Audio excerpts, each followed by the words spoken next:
সুপ্রিয় দর্শক, আরজিকর কাণ্ডে মহিলা চিকিৎসকের মৃত্যুর ঘটনায় যখন রাজ্য রাজনীতি একেবারে তোলপাড়, তখন ন্যায্য এবং দ্রুত বিচারের দাবিতে রাস্তায় নেমে প্রতিবাদ করেছিল সমাজের সমস্ত শুভবুদ্ধি সম্পূর্ণ মানুষ।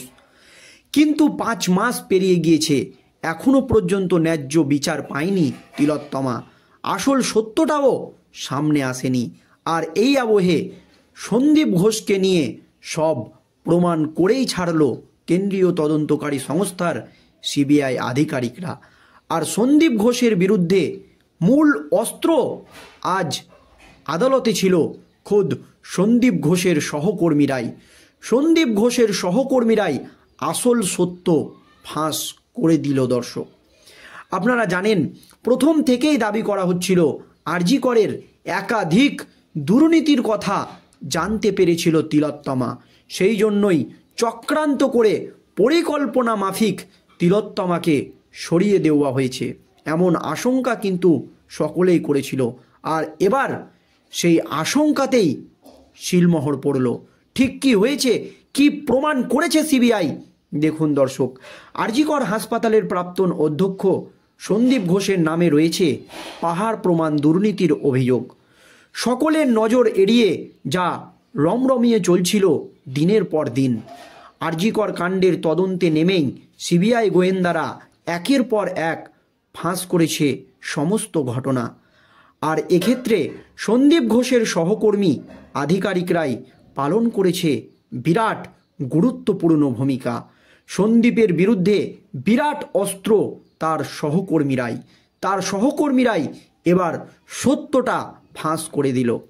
সিবিআইয়ের তদন্তকারী অফিসারদের দাবি, সহকর্মী আধিকারিকদের দেওয়া সাক্ষাতেই বিদ্ধ হয়েছে সন্দীপ ঘোষ। তদন্তকারীদের কথায় জাল নথি তৈরি করে সন্দীপ ঘনিষ্ঠ 2 ব্যবসায়ী সুমন হাজরা ও বিপ্লব সিংহ হাসপাতালের ওষুধসহ চিকিৎসার আনুষাঙ্গিক সরঞ্জাম বছরের পর বছর ধরে সরবরাহ করে গিয়েছে। আর এইভাবে বেআইনিভাবে কোটি কোটি টাকার দুর্নীতি করেছে। সাক্ষীদের দাবি, সুমন এবং বিপ্লবের সংস্থার কাছ থেকে বাজার দরে থেকে প্রায় দ্বিগুণ দামে ওই সমস্ত সামগ্রী কেনা হতো। আর সরবরাহ হওয়া ওই সমস্ত সামগ্রী মোট বিলের 10% সরাসরি ঢুকত সন্দীপ ঘোষের পকেটে। তদন্তকারীদের দাবি, পুরো বিষয়টাতেই একেবারে নিখুঁত ছক কষা হয়েছিল। পরিকল্পনা মাফিক বা পরিকল্পিতভাবে প্রথমে ডাকা হতো টেন্ডার। সেই টেন্ডারে সামিল হতো সন্দীপ ঘনিষ্ঠ বিপ্লব এবং সুমন।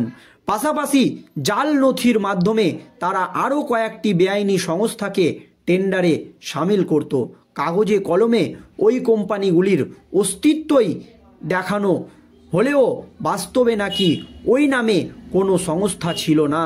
এরপর এই ভুয়ো সংস্থাগুলির জিনিসপত্রের দাম অনেক বেশি দেখানো হতো।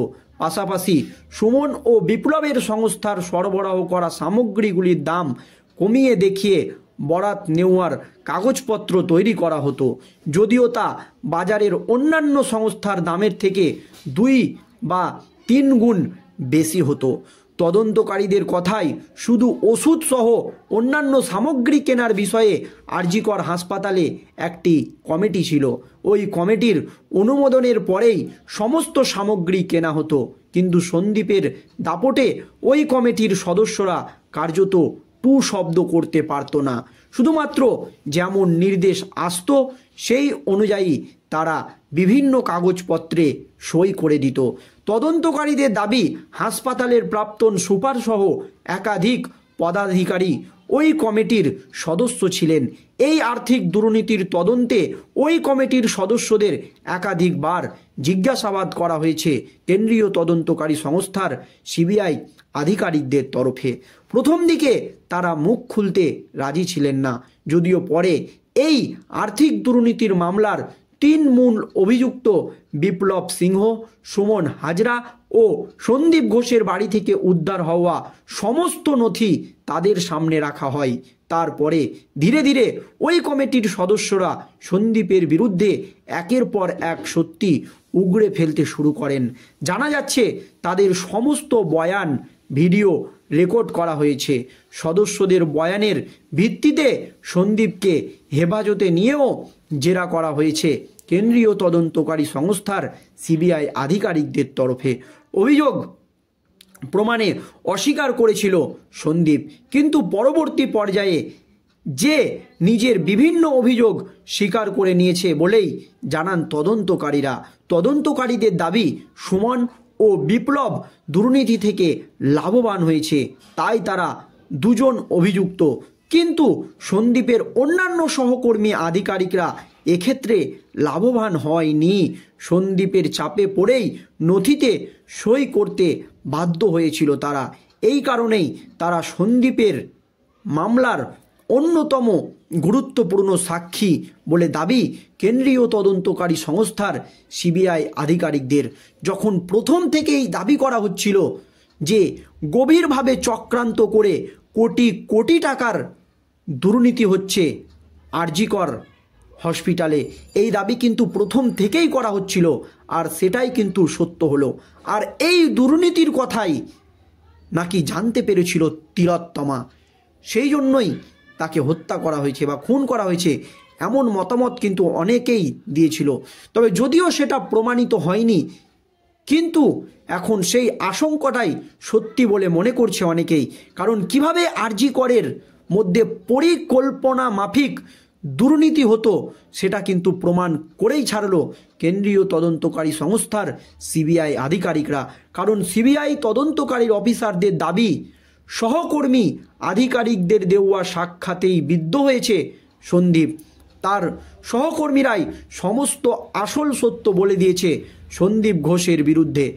আর তদন্তকারীদের কথায় জাল নথি তৈরি করে সন্দীপ ঘনিষ্ঠ দুই ব্যবসায়ী সুমন হাজরা ও বিপ্লব সিংহ হাসপাতালের ওষুধ সহ চিকিৎসার আনুষাঙ্গিক সরঞ্জাম বছরের পর বছর ধরে সরবরাহ করে গিয়েছে। আর এইভাবেই তারা বেআইনিভাবে কোটি কোটি টাকার দুর্নীতি করে গিয়েছে আরজি করে। আর সেটা প্রমাণ করেই ছাড়লো কেন্দ্রীয় তদন্তকারী সংস্থার সিবিআই আধিকারিকরা। কিন্তু তিলোত্তমা হত্যাকাণ্ডে সরাসরি কজন যুক্ত ছিল এটা নিয়ে এখনও তদন্ত চালাচ্ছে কেন্দ্রীয় তদন্তকারী সংস্থার সিবিআই আধিকারিকরা। কবে আসল সত্যটা বেরিয়ে আসে, আসল সত্য প্রমাণ হয়, সেই দিকেই নজর থাকবে আমাদের। ধন্যবাদ দর্শক।